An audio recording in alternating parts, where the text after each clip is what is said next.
Cars, the subjects of our fascination and unwavering devotion, provoke an age-old question.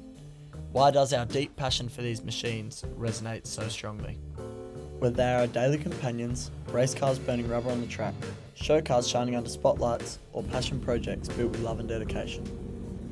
They are more than just a means of transport. They are a reflection of our visions, our personalities, and our shared love for the open road.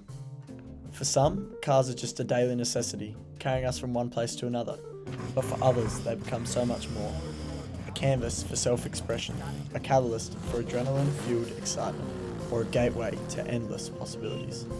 Race cars pushing the boundaries of speed and precision, embodying the competitive spirit that fuels the passion of racing enthusiasts.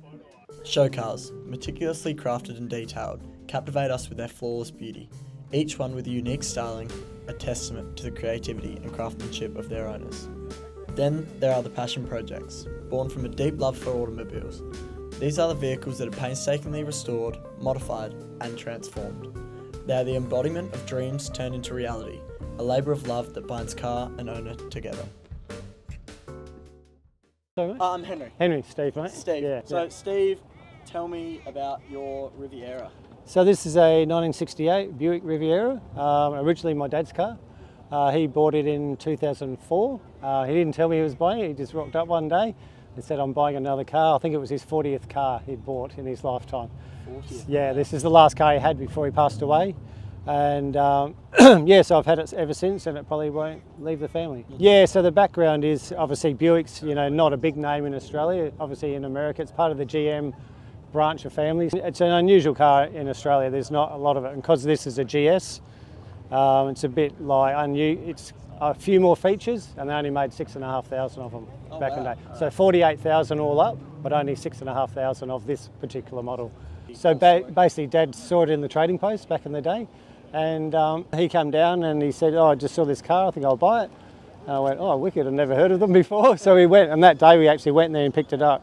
And he paid 11 grand for it. Can you share your earliest memory of like cars and yeah, probably my dad was always a car guy, and so we were always going to car shows. So my earliest memories, Dad had a 1967 purple metal flake XR wagon. So I used to play soccer and all the kids used to pile into it. And of course every corner, all the kids would be going that way. And we had more fun going to the ground playing before we were playing soccer. And that was awesome.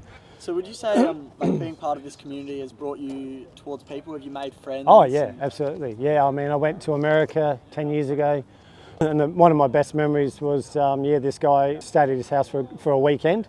So he had an AC Cobra kit car, which he'd done. We got up at 5:30 in the morning and went to a very similar event called Cars and Coffee. So we spent the whole day just going to car shows and car shows. It was the best day of my life. And you didn't really know him that much? No, I'd never met him before in my life. Can you share any like interesting stories or unique things that have happened in this car or to this car? Well, like I said before, yeah, I've done a bit of work on it. I've put a new cam in a couple of years ago now. Put the new wheels on. Obviously, it just had stock wheels with the hubcaps and stuff like that. Pretty much, it's a work in progress. And I had a guy at a petrol station come up to me and he said that his dad bought him one. Back in the day, he was an American, and he goes, "Oh," and he had the very thick American accent. He's like, "God damn, I haven't seen one of these for years." So, just little things like that. Yeah, it's just people like they go back. You can instantly see them go back into their childhood and stuff, or when they're young teenagers, because that's what they, memories are just amazing with cars, and that's an instant connection with people. It's just one of those things where it's once it's in your bloodstream, cars. You can't get it out. Never. You can put it on the back burner, but it would always be there. Why do you think cars are more than just a mode of transport? I mean, look, obviously everyday cars, you get from A to B, but this car it's not an everyday car, it's a weekender. It's just just becomes part of you, and I love it. Yeah, wouldn't awesome. take, yeah. That might be it for today. Yeah. Thank you so much. No worries, mate, appreciate it, yeah.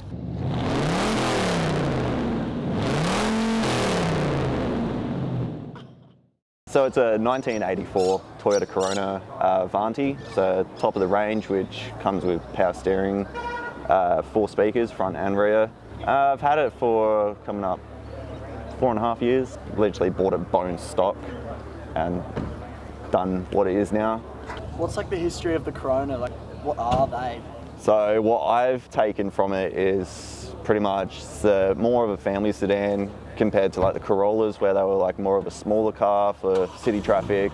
How did you come to own it? Why was it this one that you bought? So pretty much to begin with, my brother had a Corona back in the day, fell in love with it when I was about I think I was about 15, and I was just like, no, I need this. And he ended up selling his, which I was gonna buy. So I was kind of hunting around.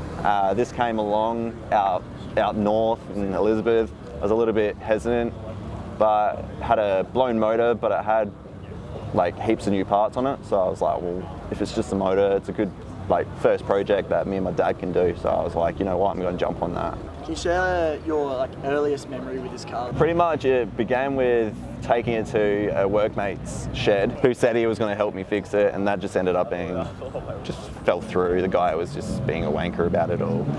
So I ended up convincing my dad, who was a mechanic, and he's been in the mechanic trade for about 35 years plus, and he's always been interested in cars, that convinced him to take it home. And pretty much for the next 6 months, me and him were rebuilding everything motor-wise, replacing things that we thought, you know, well, might as well do it while we're here. And so it was pretty rushed. I was pretty arrogant and pretty like pushy with it. Yeah, I was just like, I want to drive it already, but now looking back, I wish I took that extra bit. It came out amazing, but could have been a lot better. Do you think this car specifically like shaped your passion for motor vehicles, like cars, or No. was it your brother's more? It was sort of, my brother's was the initial, like, I want to get in the cars, I actually have the chance to. Like, at that stage, I didn't realise just how many cars there were. Like, I had a passion for cars, but I just didn't realise the amount there was. So as soon as I got this, it sort of just opened that whole avenue, and I was just like, no, this is the car that starts everything. Knew that from the beginning. So what are some unique features or modifications you've done to this car, or how it has? Probably the features that most stand out for me were the fender mirrors that I got like new old stock from Japan, which cost a bit more than they should have, but they were brand new, had everything there, so I was like, you know what, I can't say no. And then the parcel shelf speakers that I've got in there, they were kind of a steal. Like, they were just so cheap, and I didn't have to bid anyone from Japan, so I was like, jump on that, and they were great. So they were definitely my favourite features and all that. What would you say like inspired you most for a lot of this stuff? I sort of wanted to stand out from the crowd. Like, you can have a car and go to a car show, and it's sort of like people just look at it and go, oh, that's cool. But I wanted something that would stand out and sort of like spark people's passions and all that, to have someone like young just be like, oh, it's a nice car and all that. So I was like, I just want to have those standout features that identify that it's my car, not someone else's. There's always a story. Every time I go to someone, they're always just like, oh, I used to own one. Oh, my grandpa had one. My dad had one. I just remember all the memories in it. It was such a cool car. And I'm just like, you know what? Like, that's just great to hear that. Doesn't have to be this car, but someone still likes it because they have a story about it. Do you think it has brought you into a community, like you've met new friends through this car? Oh, definitely. I've met heaps of people who have Toyotas, even like my brother's mates. They talk to me a lot more because of what I have, and they sort of into that. Met you, prime example type thing, just saw your car and I was like, oh, fuck yeah, type thing and all that. So yeah, it's definitely like brought me out and got the community together with me and such. Like, met people interstate and all that, and they all have the same passion and all that. We bounce off each other. We're always just making new stuff, and it's like, well, we should try this, we should try that. So it's definitely got me a lot more friends. It's got me just sort of like that community-based friendship where it's just like, it makes me feel good. It's different to what a normal friendship would have. So it's like, you don't have to talk to them every day, but every time you see them, it's just like, man, your car looks so good, and it's just like that good confidence boost. Thank you so much. No, all good. Cheers. Very good, thank you. Awesome.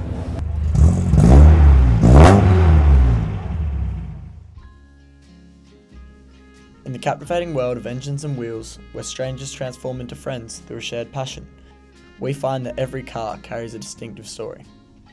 Whilst today, we've only heard a few of these incredible tales, it serves as a reminder that every car within this community possesses a tale just as profound and inspiring as the ones we've come to know.